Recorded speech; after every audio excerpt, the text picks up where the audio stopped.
Chemical changes होते हैं, there are two type of changes, chemical changes and the physical changes. आप जैसे आपने चपाती रोल करी, ठीक है, चपाती रोल करी और उसके बाद आपको उसकी शेप पसंद नहीं आई तो आपने उसको वापस से रिवर्स कर दिया, ठीक है। तो फिजिकल चेंजेस, जितने भी फिजिकल चेंजेस होते हैं वो रिवर्सिबल चेंजेस होते हैं। फिर है जो केमिकल चेंजेस होते हैं, केमिकल चेंजेस तो कुछ चेंजेस ऐसे होते हैं जो इरिवर्सिबल चेंजेस होते हैं। मोस्टली जो केमिकल चेंजेस होते हैं वो इरिवर्सिबल होते हैं। कुछ चेंजेस ऐसे होते हैं जिनको हम केमिकल चेंजेस में भी रिवर्स कर सकते हैं। दूसरी सबसे इंपॉर्टेंट बात, जो फिजिकल चेंजेस होते हैं, फिजिकल चेंजेस में कोई भी न्यू प्रोडक्ट नहीं बनता। जैसे आपने चपाती वाले एग्जांपल वापस से लेते हैं, चपाती को आपने रोल किया, चपाती को आपने आटे को आपने रोल करके चपाती बनाया, ठीक है। उसके बाद आपने उसको, उसकी कोई प्रॉपर्टीज चेंज नहीं हुई, जो जैसा आटा था उसकी बस शेप चेंज हो गई, कोई प्रॉपर्टी चेंज नहीं हुई। पर अगर हम केमिकल चेंजेस की बात करते हैं तो जैसे ही आपने उस चपाती को तवे पे डाल दिया, रोल करी हुई चपाती को आपने तवे पे डाल दिया, तो क्या हुआ, उस टाइम पे केमिकल चेंजेस उसमें हो गए, है ना। तो जो केमिकल चेंजेस होते हैं उनमें आप उसको, अब चपाती को मैं चाहूँ वापस से आटा बन जाए तो पॉसिबल नहीं है ना, और चपाती का टेस्ट भी चेंज हो गया, चपाती की प्रॉपर्टीज भी चेंज हो गई, कलर भी चेंज हो गया। तो इस तरह के चेंजेस को केमिकल चेंजेस बोला जाता है, जहां पे कोई new substance with new properties आपको मिले, इस तरह के चेंजेस को आप केमिकल चेंजेस बोलते हैं, ठीक है।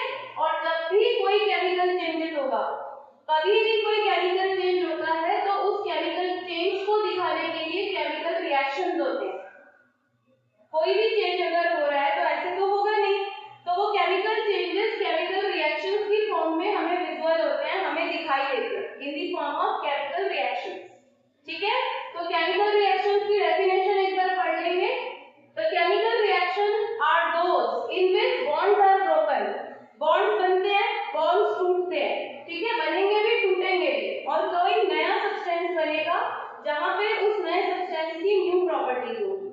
उस नए बने हुए सब्सटेंस को ही हम नाम देते हैं प्रोडक्ट्स, ठीक है। दोबारा से बता रही हूँ, केमिकल चेंजेस वो चेंजेस होते हैं जहां पे कोई एक new substance with new property बने, ऐसे chemical changes chemical reactions denote करते हैं, ठीक है। और केमिकल रिएक्शंस में basically they are the reactions in which chemical changes are involved. जब भी कोई केमिकल चेंज होगा तो कुछ ना कुछ केमिकल रिएक्शन की वजह से होगा वो चेंज। इस तरह के रिएक्शंस को केमिकल रिएक्शंस बोलते हैं। Got it? अब बात करते हैं केमिकल रिएक्शन कितने पार्ट्स में डिवाइडेड है। तो केमिकल रिएक्शन दो पार्ट्स में डिवाइडेड होता है, जहां पे एक पार्ट होता है रिएक्टेंट और दूसरा पार्ट होता है प्रोडक्ट,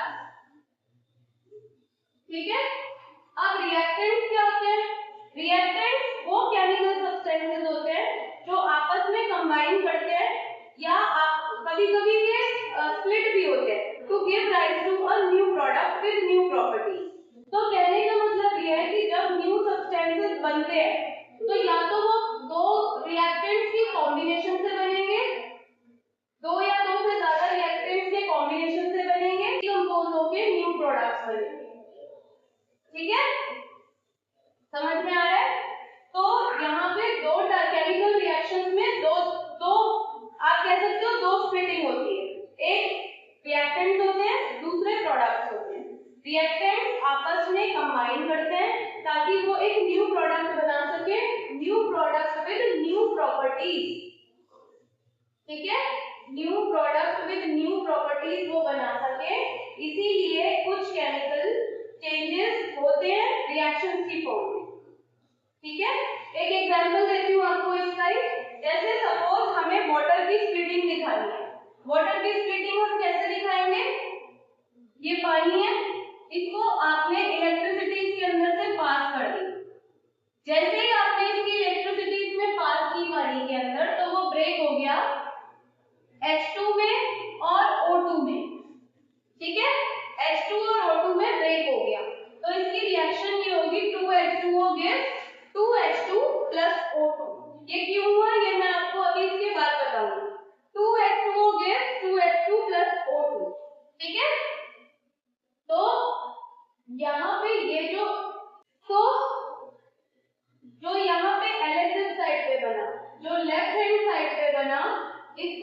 बोलेंगे रिएक्टेंट। ठीक है, जो लेफ्ट हैंड साइड पे आपके पास है दिस इज योर रिएक्टेंट। जो राइट हैंड साइड पे आपके न्यू प्रोडक्ट्स बने, देखो ये वाटर था, इसकी प्रॉपर्टी लिक्विड थी, है ना, ये वाटर था, इसकी प्रॉपर्टी लिक्विड थी। यहाँ पे ये दोनों ही गैस है, तो new product with new substance बना कि नहीं, तो इसीलिए जो ये आरएचएस साइड पे आया इसको आप बोलेंगे प्रोडक्ट। ठीक है जी, आरएचएस साइड पे जो आया इसको हम बोलेंगे प्रोडक्ट। क्लियर है सबको? आगे चलते हैं, एक और एग्जांपल से आपको समझाती हूँ ये चीज।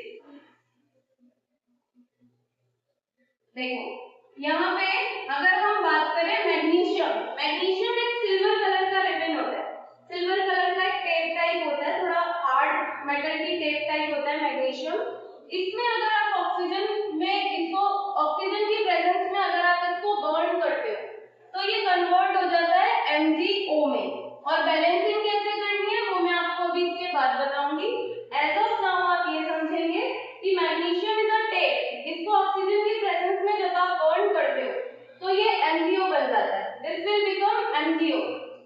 ठीक है, तो यहाँ पे क्या हो रहा है, यहाँ पे एक सिल्वर कलर का सॉलिड टेप है ना, सिल्वर कलर का सॉलिड रिबन, यहाँ पे जाके वो कन्वर्ट हो जाता है व्हाइट एशेज में। व्हाइट राख जो होती है इसकी, जो जलने के बाद जो राख बचती है वो व्हाइट कलर का पाउडर होता है। ठीक है, और इसमें से फ्लेम्स भी व्हाइट फ्लेम्स निकलती हैं। जैसे आप लोगों ने दिवाली पे फुलझड़ियां जलाते हैं, दिवाली की फुलझड़ी जो होती है वो कहीं ना कहीं उसमें मैग्नीशियम का कुछ कंटेंट होता है, तो जब फुलझड़ी आप जलाते हो उसके बाद व्हाइट कलर की एशेज निकलती है। ठीक है, इस व्हाइट एशेज की फॉर्मेशन देखो, सिल्वर से व्हाइट फॉर्म हुआ और सॉलिड से पाउडर फॉर्म में चेंज हो गया, तो इसीलिए यहाँ पे ये दोनों रिएक्टेंट हैं, ये दोनों चीजें रिएक्टेंट है यहाँ पे, और यहाँ पे ये जो राइट हैंड साइड पे आया सिंगल वो प्रोडक्ट है। क्यों? क्योंकि इसकी प्रॉपर्टी पहले वाले दोनों प्रोडक्ट से बिल्कुल चेंज थी, इसलिए this one is reactant and on RHS side it will be product. Got it? जब भी कोई केमिकल चेंज होगा तो क्या आपको वो व्हाट्सएप करेगा, क्या आपको कोई नोटिफिकेशन भेजेगा? कैसे पता कि कोई केमिकल चेंज हो रहा है? कुछ विजिबल आपको कुछ दिखेगा या कुछ सुनेगा, ऐसे चेंजेस होंगे जो आपको या तो दिखाई देंगे या तो सुनाई देंगे। ठीक है, इस तरह के चेंजेस को मतलब इस तरह की ऑब्जर्वेशंस को ही observations while a chemical reaction बोलते हैं, जो कि आपको दिखाई देंगी। वो क्या क्या हो सकती है? चेंज इन स्टेट हो सकता है, जैसे कि एक सीधी सी एग्जांपल आपको देती हूँ पेट्रोल का, या लड़कियां नेल पॉलिश लगाती हैं तो वो नेल पॉलिश का जो थिनर होता है ना, जिससे आप नेल पॉलिश रिमूवर होता है, वो थोड़ी देर बाद ना गैसीय स्टेट में खुद ही कन्वर्ट हो जाता है, बॉटल पूरी एम्प्टी हो जाती है। तो ये एक स्टेट चेंज का एग्जांपल है, जब सॉलिड से गैस में कोई चीज चेंज हो रही है या सॉलिड से सीधा सब्लिमेट हो जा रही है। कपूर जो होता है वो सब्लिमेट हो जाता है कि नहीं? मम्मी सर्दियों में बिस्तर में वो फिनाइल की गोलियां रखती हैं, वो डायरेक्ट गैस बन जाती है सॉलिड से। तो इस तरह के चेंजेस सॉलिड से लिक्विड या सॉलिड से गैस या लिक्विड से गैस, ये एक स्टेट चेंज का बहुत इंपॉर्टेंट एग्जांपल है, और ये तब विजिबल होता है जब कोई केमिकल रिएक्शन होगा। Got it? Next, change in colour. Change in colour का बड़ा ही सिंपल सा आंसर है आपके पास। एक तो रस्टिंग। रस्टिंग क्या होता है? जब लोहे को जंग लगता है वो रस्टिंग होता है। तो लोहे का ओरिजिनल कलर क्या है? लोहे का ओरिजिनल कलर होता है सिल्वर ग्रे। रस्ट लगने पे कैसा हो गया? ब्राउन। तो है कि नहीं ये कलर चेंज का एग्जांपल? या आपने एप्पल काट के रखा या आपने आलू काट के रखा, थोड़ी देर के बाद आप देखोगे तो आलू काला पड़ने लगता है और एप्पल हल्का ब्राउनिश हो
ठीक है, तो वो ठंडा ठंडा फील आपको होगा ग्लूकोन डी जैसा आया यहाँ तक। यहाँ पे evolution of gas, evolution of gas, जब कोई भी मेटल किसी एसिड से रिएक्ट करेगी, कोई भी मेटल जब किसी एसिड से रिएक्ट करेगी तो कुछ गैसेस बनेगी। वो कौन सी गैसेस बनेंगी, इसके नेक्स्ट वाली क्लास में आपको ये सारी चीजें क्लियर हो जाएंगी। अभी आप ये समझो कि अगर किसी रिएक्शन के दौरान हीट रिलीज हो रही है तो वो केमिकल चेंज है, अगर किसी रिएक्शन के टाइम बबल रिलीज हो रहे हैं तो वो केमिकल चेंज है, अगर किसी रिएक्शन के दौरान कलर चेंज हो रहा है तो वो एक केमिकल चेंज का इंडिकेशन है। जैसे बुखार होता है तो हमारा थर्मामीटर में टेम्परेचर बढ़ता है ना, तो वो एक इंडिकेशन है बुखार का। इन दी सेम वे जब भी कोई केमिकल चेंज होगा तो ऐसे आपको इंडिकेशंस मिलेंगे, उस केमिकल चेंज मिलेंगे। एक और आता है यहाँ पे formation of precipitate, formation of precipitate, PPT बोलते हैं हम, फॉर्मेशन ऑफ प्रेसिपिटेट। ये फॉर्मेशन ऑफ प्रेसिपिटेट क्या है, precipitate are just like your, जैसे हम दूध पीते हैं, दूध पीते टाइम अगर बेस के कंटेनर में मलाई इकट्ठी हो जाती है या बॉर्नविटा या पीडियाश्योर ये सारी चीजें इकट्ठी हो जाती है, क्यों इकट्ठी हो गई, क्योंकि वो पूरी तरह दूध में मिक्स नहीं हो पाया, इसलिए वो बेस पे इकट्ठी हो गई। इसी तरह पीपीटी होते हैं, पीपीटी क्या होते हैं, पूरा रिएक्शन जहां सॉल्यूबल था वहां पे पीपीटी इनसॉल्यूबल है, समझ गए। तो PPT are the insoluble part of your solution, solution में जो डिसॉल्व नहीं हो पाए वो सेटल हो गए, इसीलिए उनको बोला गया पीपीटी या प्रेसिपिटेट। ठीक है, अभी तक क्लियर। ऋषा आप बताएंगे कि curdling of milk chemical change क्यों है। Risha, why curdling of milk is a chemical change, जल्दी से केमिकल चेंज क्यों है, क्योंकि एक नया सब्सटेंस मिला हमें कर्ड की फॉर्म में और जिसकी नई प्रॉपर्टी है और जिसका नया टेस्ट भी नया है, टेक्सचर भी नया, टेस्ट भी नया, ठीक है ना, और प्रॉपर्टीज भी चेंज है। दूध उतना अच्छा हमारे इंटेस्टाइन्स के लिए दूध उतना अच्छा नहीं होता जितना कर्ड होता है ना, तो इसलिए उसकी वैसे भी प्रॉपर्टीज चेंज हो गई, that is why it's a chemical change. हाँ, एक केमिकल इक्वेशन क्या होती है, आपको केमिकल रिएक्शन समझ में आ गए है ना, आपको केमिकल चेंजेस समझ में आ गए, पर ये केमिकल इक्वेशन क्या है। केमिकल इक्वेशन एक सिंबॉलिकल रिप्रेजेंटेशन है। किसकी सिंबॉलिकल रिप्रेजेंटेशन है, जैसे आपको याद है अभी मैंने यहाँ पे एक बनाया था H2O, 2H2O gives 2H2 plus 4, ये अभी अभी मैंने आपको बताया था। तो क्या ये ओरिजिनली वाटर लेके खड़े हो गए हम या वाटर का सिंबल यूज किया है हमने, वाटर का सिंबल यूज किया है, ठीक है। तो हम एक केमिकल रिएक्शन की जब सिंबल्स को यूज करते हैं उस केमिकल रिएक्शन की रिप्रेजेंटेशन के लिए, अब केमिकल इक्वेशन आपके तीन पार्ट से मिलके बनी है, एक रिएक्टेंट जो एलएचएस मोस्टली एलएचएस साइड पे होते हैं, ठीक है, एक प्रोडक्ट जो नया सब्सटेंस बनता है मोस्टली ये आरएचएस साइड पे होता है, एंड तीसरा आपका एरोहेड। एरोहेड क्या बताता है, एरोहेड बताता है डायरेक्शन ऑफ द रिएक्शन, किस डायरेक्शन में आपका रिएक्शन चल रहा है, रिएक्टेंट कहां है, प्रोडक्ट कहां है। अगर मैंने इस एरो को उल्टा कर दिया ना, दैट मींस कि यहां पे प्रोडक्ट आ गया, now this will be the product and this will be the reactant. तो एरोहेड की क्या इंपॉर्टेंस है, they help you to find out the basically direction of the reaction. Clear.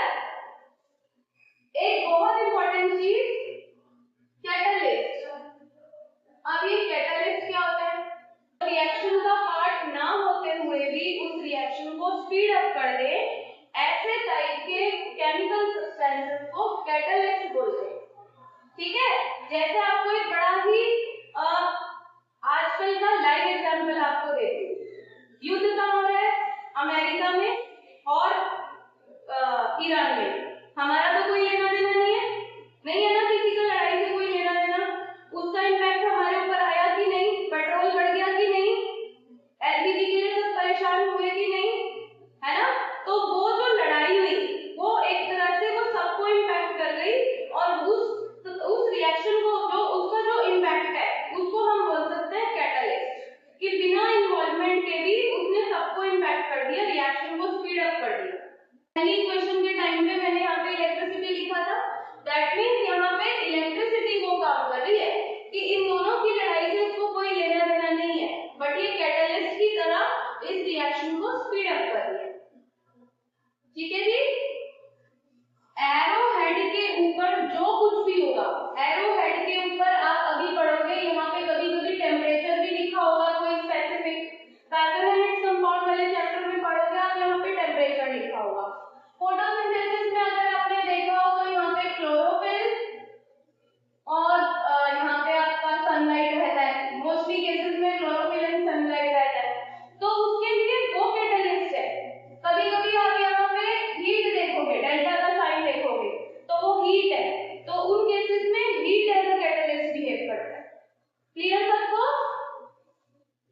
ठीक है जी।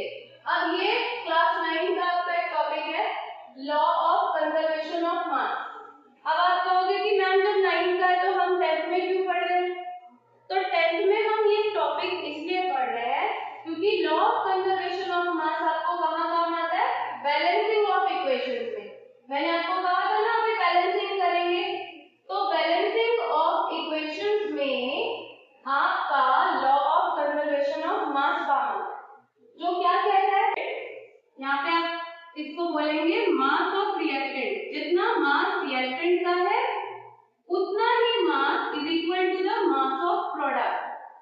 और इस लॉ को वेरीफाई करने के लिए, इस साइंटिस्ट को जस्टिफिकेशन देने के लिए, इस साइंटिस्ट की बात को अप्रूवल देने के लिए आप बैलेंसिंग ऑफ इक्वेशंस पढ़ते हैं। कौन से साइंटिस्ट ने law of conservation of mass ढूंढा ये बताइए जरा। किसी को एल्टॉइन ने वॉइजर ने मिलके ये लॉज बनाए थे, है ना। एल्टॉइन ने वॉइजर ने law of conservation of mass ढूंढा, तो जे प्राउस्ट ने क्या ढूंढा? जे प्राउस्ट ने ढूंढा इसका वो law of constant proportion, second वाला। Got it? तो अगेन बैलेंसिंग ऑफ इक्वेशंस हम क्यों करते हैं? In order to balance the mass of reactant to the mass of product, क्योंकि हमें ये प्रूव करना है कि मास ऑफ रिएक्टेंट हर बार मास ऑफ प्रोडक्ट के इक्वल है, इसलिए हम बैलेंसिंग ऑफ इक्वेशंस करते हैं। Got it? क्लियर सबको?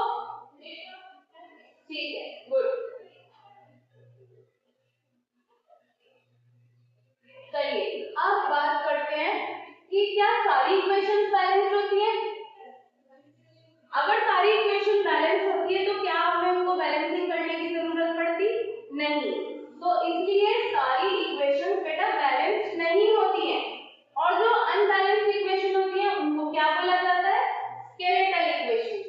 जो इक्वेशंस बैलेंस नहीं होती है, जिनको बैलेंसिंग करके ठीक करना पड़ता है, ऐसी इक्वेशंस को आप बोलते हो skeletal equation. Base, skeleton is what? Your base, structure to your body, है ना।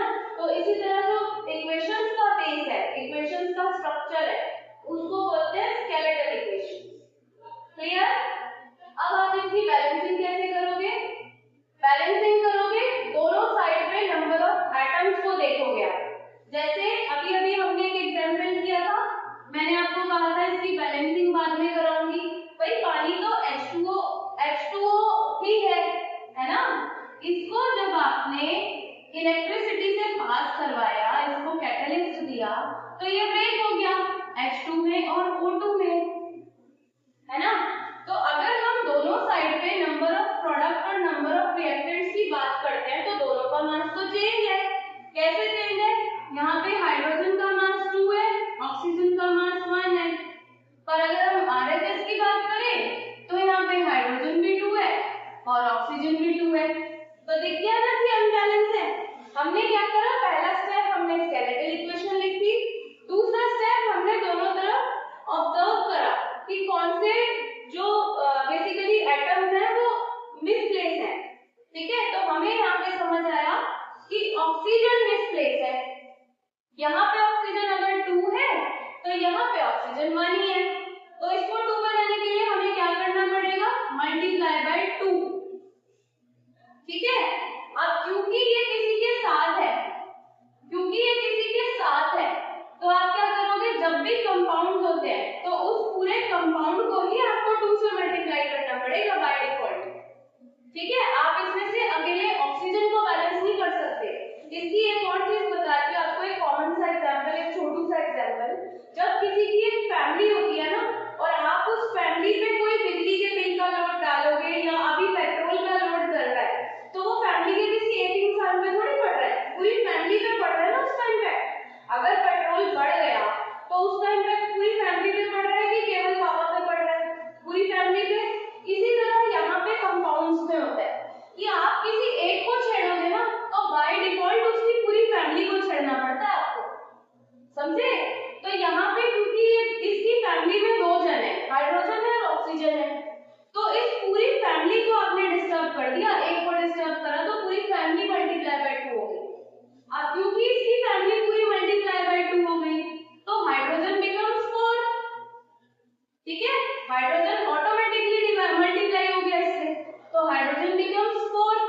ऑक्सीजन 2 बना ही दिया हमने। अब आपने इधर हाइड्रोजन को बिगाड़ा तो वहां भी इफेक्ट पड़ेगा उस चीज का, तो आपको इसको भी मल्टीप्लाई बाय 2 करना पड़ेगा, टू मेक इट 4। अब चेक करो, हाइड्रोजन दोनों साइड 4 है, ऑक्सीजन दोनों साइड 2 है, ठीक है। तो अब इसकी इक्वेशन क्या बन गई, 2H2O 2H2O give 2H2 plus O2। ये बात किसको समझ आई बताइए। एक एग्जांपल और देखो, MgO का इससे बैलेंस किया हुआ है, हम भी MgO बैलेंस करते हैं। क्या, Mg plus O2 gives MgO, ठीक है। अब फिर से देखो, यहाँ पे Mg क्या है 1, ऑक्सीजन क्या है 2। आपने सबसे पहले स्केलेटल इक्वेशन लिखी, सेकंड पार्ट पे आपने इसके नंबर ऑफ एटम्स देखे। अब आरएचएस साइड पे चलो, यहाँ पे मैग्नीशियम है 1 और ऑक्सीजन है अगेन 1। गड़बड़ मिल गई, गड़बड़ कहाँ पे मिली, ऑक्सीजन में गड़बड़ मिली कि एक साइड पे ऑक्सीजन 2 है तो दूसरी साइड पे 1 थोड़ी हो सकता है, आपको उसको भी 2 बनाना पड़ेगा। जब इसको आपको 2 बनाना पड़ेगा तो आपको इसको मल्टीप्लाई बाय 2 करना पड़ेगा, ठीक है ना। जब अब देखो यहाँ पे इसकी फैमिली बन गई, यहाँ पे मैग्नीशियम अकेला था पर वहां पे कंपाउंड की फॉर्मेशन में है, ठीक है। तो जब आपने ऑक्सीजन को मल्टीप्लाई करा 2 से, बाय डिफॉल्ट आपने पूरी फैमिली को मल्टीप्लाई कर दिया 2 से। ये ब्रैकेट आपको बनाना नहीं है, मैं जस्ट आपको समझाने के लिए बना रही हूँ, ठीक है। ये ब्रैकेट बनाना नहीं है, जस्ट आपको समझाने के लिए 2 के बाहर मैं ब्रैकेट बना रही हूँ, ठीक बच्चे।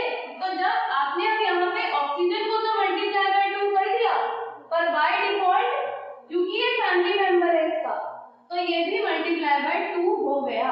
मजबूरी में इसको भी मल्टीप्लाई बाय 2 होना पड़ा क्योंकि इसके किसी एक मेंबर पे इम्पैक्ट पड़ा था, तो पूरे उस पे इम्पैक्ट पड़ेगा, ठीक है जानवी। तो अब क्योंकि आपने मैग्नीशियम को मल्टीप्लाई बाय 2 करा तो यहाँ पे भी करना पड़ेगा मल्टीप्लाई बाय 2, ठीक है। तो अब चेक करो 2Mg 2Mg 2 ऑक्सीजन, हाँ जी 2 ऑक्सीजन, तो ये बैलेंस हो गया, ओके, ठीक है जी।